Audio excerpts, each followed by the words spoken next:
అందరికీ నమస్కారం. మా ఛానల్కి తిరిగి స్వాగతం. ఈ వీడియోలో దేశవ్యాప్తంగా చాలా మంది పెన్షనర్లను ప్రభావితం చేసే కొన్ని ముఖ్యమైన అప్డేట్లను మేము చర్చిస్తాము. ఇటీవలి కోర్టు తీర్పులు మరియు ప్రభుత్వ చర్యలు పదవీ విరమణ చేసిన వివిధ సమూహాలకు ఉపశమనం మరియు నిరాశను కలిగించాయి. పూర్తి వివరాలను తెలుసుకుందాం. చివరి వరకు పూర్తి వీడియోను చూడండి లేదా దాటవేయవద్దు.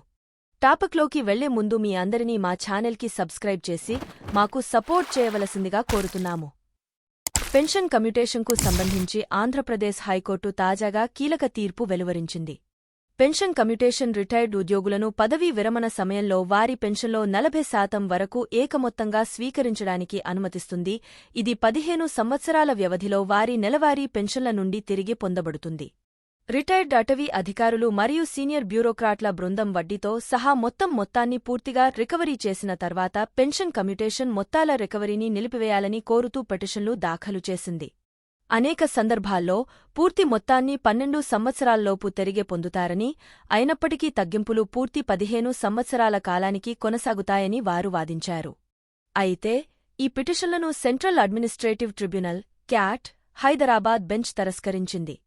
జ్యుడిషియల్ సభ్యురాలు లతా బస్వరాజ్ పట్నే మరియు అడ్మినిస్ట్రేటివ్ మెంబర్ శాలిని మిశ్రాతో కూడిన క్యాట్ బెంచ్ ఈ అంశంపై సుప్రీంకోర్టు తీర్పులను ఉదహరించింది.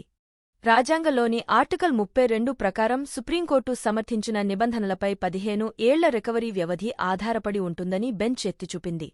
పెన్షన్ కమ్యూటేషన్ అనేది స్వచ్ఛంద మరియు ఐచ్ఛిక ప్రయోజనం అని వారు నొక్కి చెప్పారు. పదవీ విరమణ చేసినవారు నిబంధనలపై పూర్తి అవగాహనతో ఎంపిక చేసుకుంటారు. తగ్గింపులను ముందస్తుగా నిలిపివేయాలని ఆశించిన పెన్షనర్లకు ఈ నిర్ణయం గణనీయమైన ప్రభావాలను కలిగి ఉంది.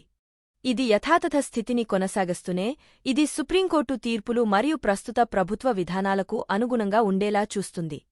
సమాజంలోని వివిధ వర్గాలకు పెన్షన్ల మంజూరుపై ఆంక్షలను సవాలు చేస్తూ వేసిన ప్రజా ప్రయోజన వ్యాజ్యాన్ని పిల్ ఆంధ్రప్రదేశ్ హైకోర్టు ఒక ప్రత్యేక కేసులో కొట్టివేసింది. ఈ నిర్ణయం రాష్ట్రంలో ప్రస్తుత పెన్షన్ పంపిణీ వ్యవస్థను సమర్థిస్తుంది.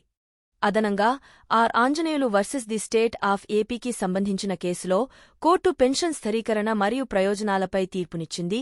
సంబంధిత దరఖాస్తు దాఖలు చేసిన తేదీ నుండి మాత్రమే పెన్షన్ అందుబాటులో ఉంచబడుతుంది. ఈ ఇటీవలి చట్టపరమైన నిర్ణయాలు ఆంధ్రప్రదేశ్లో పెన్షన్ సంబంధిత సమస్యల సంక్లిష్ట స్వభావాన్ని హైలైట్ చేస్తున్నాయి. కొన్ని తీర్పులు ఇప్పటికే ఉన్న పద్ధతులను సమర్థించగా, మరికొన్ని పెన్షన్ హక్కులు మరియు విధానాలపై వివరణలను అందించాయి. పెన్షన్ నిబంధనల ల్యాండ్స్కేప్ అభివృద్ధి చెందుతూనే ఉన్నందున పదవీ విరమణ పొందినవారు మరియు ప్రభుత్వ అధికారులు ఈ ముఖ్యమైన పరిణామాల గురించి తప్పనిసరిగా తెలియజేయాలి.